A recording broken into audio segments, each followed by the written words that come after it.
A gynnwch chi fachgen bach sy'n ddigon ar o feddod, medda'r nyrs. Dechreuodd y babi bach chwifio ei ddwylo a chicio'r awyr. Gafaelodd y fam ynddo, a'i ddal yn dyn. Fe ddylai hi fod yn hapus iawn, ond roedd ofn arni hi. Roedd pobl Israel, teulu Joseph, wedi byw yn yr Aifft am amser hir iawn, ond erbyn hyn, roedden nhw mewn perygl mawr. Lladdwch bob bachgen bach sy'n cael ei eni iddyn nhw, meddai'r brenin cas. Mae gormod o lawer o'r bobl yma yn yr Aifft.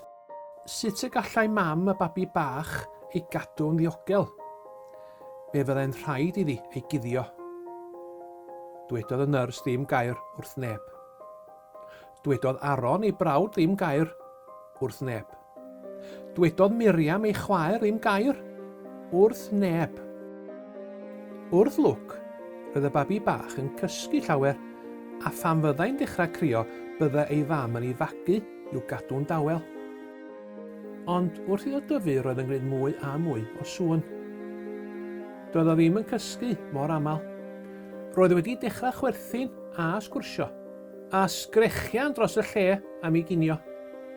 Roedd ei fam yn byw mewn ofn mawr, neu fyddai rhywun yn siŵr o ddod o hyd iddo cyn bo hir.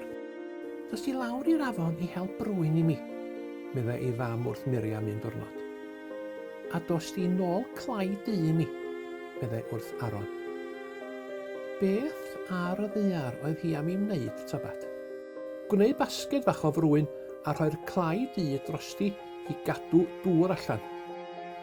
Wedi gorffen y basged, rhoddodd y babi bach ynddi.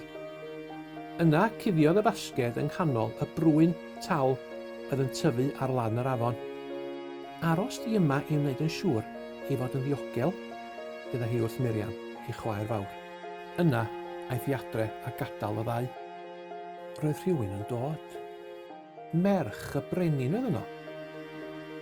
Beth ar y ddaear ydy hwn?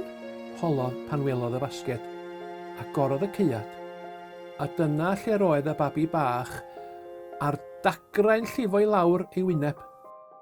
Druan ohono, meddai'r Dywysoges, rhaid ei fod eisiau bwyd. Gaf i fynd i chwilio am rywun i'ch helpu, holodd Miriam. O, cewch, cytunodd Dywysoges. Felly, rhedodd Miriam adref i nôl i mam. Newch chi ofalu am y babi bach yma nes y bydd yn ddigon hen i ddod i fyw ata i, meddai'r Dywysoges. Wydda hi ddim ei bod yn gofyn hyn i fam y babi bach. Moses fydd ei enw o hyn allan.